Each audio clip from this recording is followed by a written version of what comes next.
Today, we will be discussing the US record spike in COVID cases, as well as an update on the election. Followed by a look at the possibility of a 2021 graduation commencement, as well as the Silverado fire.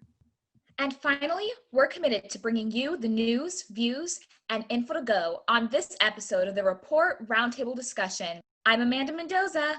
I'm Jorge Flores. I'm Brie Eastlick. And I'm Andrea Carvajal. As you can see, we are continuing to practice social distancing and are going to conduct our episodes via Zoom for the foreseeable future. Although we cannot be together in person, we invite you all to continue to be part of the discussion. Follow us on Twitter at The Report CSUF or on our Titan TV Instagram at Titan TV CSUF to keep in touch with us and view our new content. While the road to Election Day has been a chaotic one, it's finally here. Early voting continues to prove effective as more than 62 million people have cast their ballots prior to November 3rd, with some officials predicting a turnout of over 150 million. Leading the race in early polls is Democratic nominee Joe Biden, who's on track to potentially win the popular vote. However, as Hillary Clinton learned 4 years ago, the key is to win the 270 electoral votes necessary to win the presidency. Meanwhile, President Trump's Supreme Court nominee Amy Coney Barrett has sworn into court last week after 52 to 48 senatorial majority confirmation. As Trump continues with his rallies and campaigns, he seeks to flip the states of Nevada, Minnesota, Michigan, Pennsylvania, and New Hampshire in his favor. In contrast, Biden has been campaigning in traditionally red states such as Georgia, while his running mate Kamala Harris campaigns in Texas, two states that Trump won in 2016. Now, you guys, when this airs will be 1 day from election. We have so much going on, and by the time you see us next, we will have the results. Now, one thing that I want to point out is that CNN stated that the majority of early voters are Democrats. So that gives us insight as to why Biden could be in the lead. But when they came back, they stated that Republicans have said that they're waiting for Election Day to vote. So it's possible that we could see a major jump on Election Day. Polls do not give us a definitive answer, and we really need to remember that. Now, when it comes to young voters, I want to say that I am so incredibly proud of our generation. Now, this is personally my first election, as I'm sure it's all of us here. Last Wednesday, over 3 million voters between 18 and 29 have casted their votes, and that's just amazing to me. Now, at this time, during the last election, we saw a lot less young voters. I definitely think that that's something to be proud of. You know, we're really getting out there, and it shows that even though we're young, we truly have a voice, and every vote counts, and it matters. News stations have reported that we can be a big factor in the majority of the states. So there's so much going on here. What stands out to you guys? What worries do you have? What are you thinking? Well, personally, I'm worried that the lines on Election Day are going to be very long and jam-packed, because consider the fact that this is a historical and controversial election. Also, I think people are going to be very on edge since the last election. There was an overwhelming amount of predictions that Hillary Clinton would win, but she still lost. And so I think since now people are more determined than ever to ensure their vote will count, I think those lines will take forever to cast your ballot. What do you think, Andrea? I definitely agree. This turnout is going to be amazing. I'm proud of this generation as well, turning out on the votes, early voting, being responsible, and actually mailing in instead of, crowding up election ballot places. I personally want to talk about Amy Barrett and how they took 4 weeks, only 4 weeks, to put her in the Supreme Court. That's almost like record breaking. And I know they're trying to do it fast because they're maybe not scared of what the outcome may be. So it's going to be really exciting to see what this week holds and what the final results will be. What about you, Jorge? Totally, Andrea. I completely agree with you. And now, when we're talking about this confirmation of SCOTUS for her to be part of the Supreme Court, of course, and that's my personal opinion, I strongly believe that's because they are scared about the upcoming election. Of course, they're very scared about the results, and they don't want to lose their seat in the conservative side in the Supreme Court. Now, I am also very, very excited to see these long lines of voters. That means something. That should mean something to us, to our generation. And yes, that's a totally different story from 2016. Because she learned, and I'm talking about Hillary Clinton, she knew that she got the popular vote. But what happened when it comes to the Electoral College? I want to say something about this. I think that our generation needs to understand the Electoral College more than ever. Because even though we can have the popular vote, well, we still need to take those electoral votes in every single state. And we got to be very focused in the swing states. I really, really want to see in these upcoming elections is to see the young voters in the swing states to vote and to cast their vote. But well, let's move on into some alarming news because the COVID-19 cases are reportedly surging once again. New York Times has reported on average of almost 70,000 new cases per day, making it an overall increase of 32% in just a matter of weeks. COVID-19 numbers in America skyrocket to a record high, where 14 states have hit daily hospitalization records this past week. Since the beginning of this pandemic, there has been over 8.4 million cases reported, placing COVID-19 third in the leading cause of death behind the heart disease and cancer in the year 2020. For more on coronavirus updates, we turn to CNN reporter Nadia Romero. The country continuing to move in the wrong direction, adding nearly 67,000 new coronavirus cases on Monday and hospitalizations nationwide at the highest level since mid-August. I think we're right now at the cusp of what's going to be exponential spread in parts of the country. Dr. Anthony Fauci underscoring that the country never fully emerged from the first wave. Till now, we're at the highest baseline we've ever been, which is really quite precarious. So, it's kind of semantics. You want to call it the third wave. Also, Texas, a hospital under severe strain. A spokesperson for the University Medical Center of El Paso, coronavirus patients with less severe cases and non-COVID-19 patients are volunteering to be airlifted to other parts of the state for treatment. The increase in the number of COVID positives was much higher, obviously. In Idaho, more people are currently in the hospital with coronavirus than at any other point in the pandemic. The governor rolling back the state's reopening plans, which includes limiting the size of gatherings, but not instituting. Now, guys, let's give some context. First of all, of course, the cases of COVID-19, they're going to start increasing because of the flu season. And we already understand this. The thing is that what is that government need to do now that it's ending 2020? Because we've seen that the federal government always tells us that it's okay, that we don't need to worry, that the vaccine is going to come into our place. But when? And the cases are going to continue rising.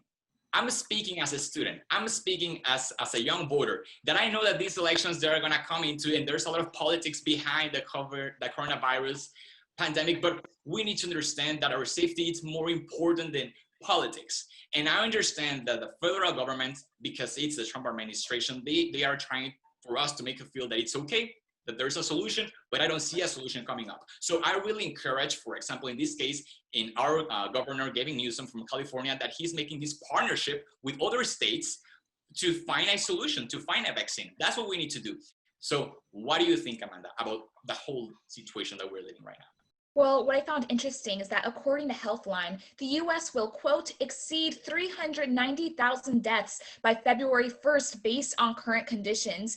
And consider that since several events and holidays are coming up, such as Thanksgiving break and winter break, people are experiencing extreme pandemic fatigue. So I can't see this getting better anytime soon. In fact, when I'm on social media, I see photos of people not wearing masks at weddings, hosting parties, and friends hanging out with each other with no mask and without them having quarantined. So I think it's going to be very difficult for the government to insist that we go back into quarantine if they decide to do so. So I can't see this problem being alleviated anytime soon. What do you think, Bree? Yeah, absolutely. I think I kind of want to back on what Jorge was talking about Gavin Newsom's plan. Now, he stated that California will have their own panel of scientists to independently review the vaccine before distributing it to California residents. Oregon, Nevada, Washington, they've jumped on board in this, and I definitely think that this is a great plan.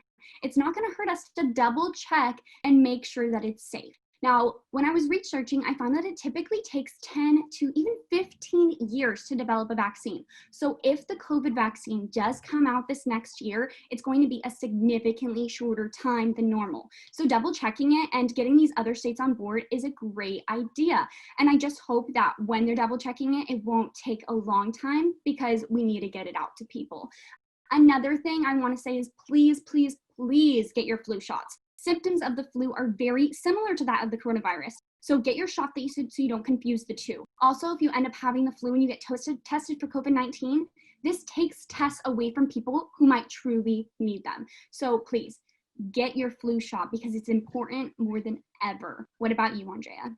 I love that you're saying get your flu shots. I was going to say that. My grandparents I've never been one to go and get the flu shots, and like this year I'm going to. You need to come with me as well, and we're gonna go do this. So please go get your flu shots.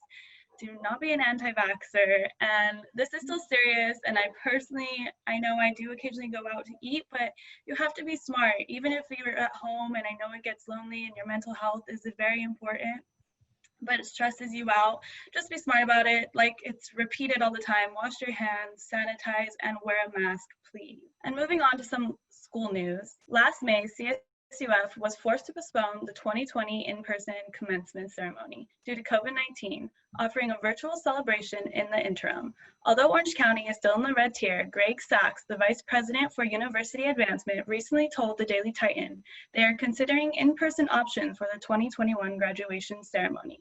One option being discussed includes having smaller ceremonies of around 200 people that would stretch over the course of several weeks. Another option is allowing the students to only bring 2 guests to the ceremony, while a live simulcast airs online. As of now, none of these options have been finalized, and Sachs states that graduates will be informed of any changes via email.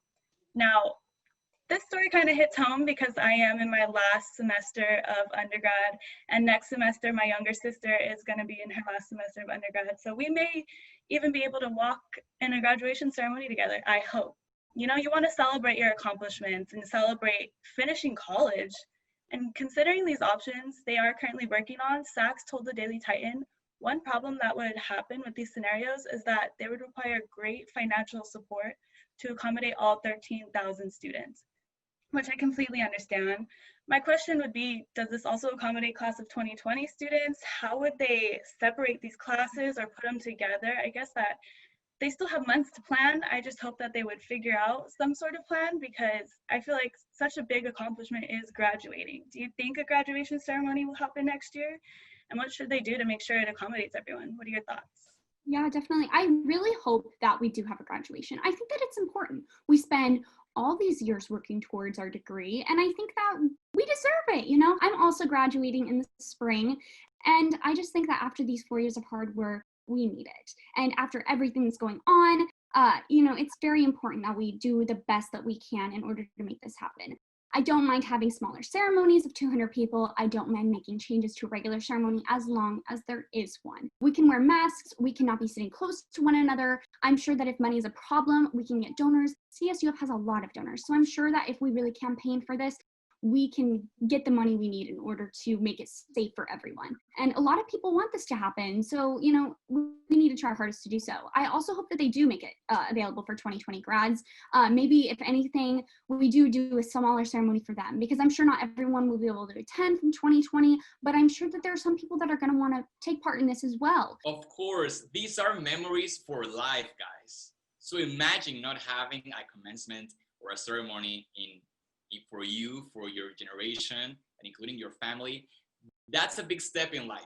So of course, I completely agree that there should be an in-person ceremony. The thing, of course, is going back to our safety protocols, social distancing. So I completely agree with you guys in that aspect. Also, what you were mentioning, Andre, I think that's really important to point out. What happens to the 2020 generation? What happens to that 2020 class? I think that should be part of the debate that the CSUF directive, they need to take into account. And I would love to see both generations in one ceremony, because they do deserve it. What about you, Amanda? Well, personally, I really wish seniors good luck and the best of luck. However, what concerns me more than the actual ceremony, even if they do ensure that people social distance, that they wear their mask, is what's going to happen afterwards. I seriously think that people are going to want to go home and have parties. And oftentimes when these parties happen, people don't always want to wear their mask. So I wonder if they're going to do anything about that, or ensure that these people are aware of the risk of what happens if we have any after parties. So that's kind of been on my mind, but I hope everything works out, and I hope the seniors are able to have a great ceremony this coming May. So moving into more local news, while many Southern Californians enjoyed the cool fall weather over last weekend come Monday morning, harsh, dry winds caused brush fires throughout parts of Orange County. One of the major outbreaks, the Silverado fire in Irvine, erupted last Monday and forced tens of thousands of people to evacuate from their homes, many of whom found shelter in nearby hotels. According to the Orange County Fire Authority, only 5% of the fire has been contained as of last Tuesday morning, and more than 11,000 acres have been burned. Approximately 750 firefighters have been battling the fire, and as of now, 2 firefighters have been critically injured with second and third degree burns. The University of California, Irvine has suspended all on-campus activities and asked only essential workers from housing to report to work. Our very own CSUF Irvine campus has also been temporarily closed due to unhealthy air quality. Health officials and authority ask residents to be as alert of further evacuation notices and stay indoors whenever possible. Well, personally, I can smell smoke all the way from Lakewood, and though I'm not personally affected by the fires, I'm concerned for my friends who live in Irvine and may have to evacuate, and also CSUF students who may be affected. So stay safe, everyone, and let's support the firefighters and the family who've been affected by this tragedy. Well said, Amanda. Our thoughts and prayers are with anyone affected with these fires. And with that, that's all the time we have today on the Report Roundtable Discussion. Have a safe week, everyone, and stay tuned for more news, views, and info. I'm Andrea Carvajal. I'm Amanda Mendoza. I'm Bree Eastlick. And I'm Jorge Flores. As always, stay fresh, fooders.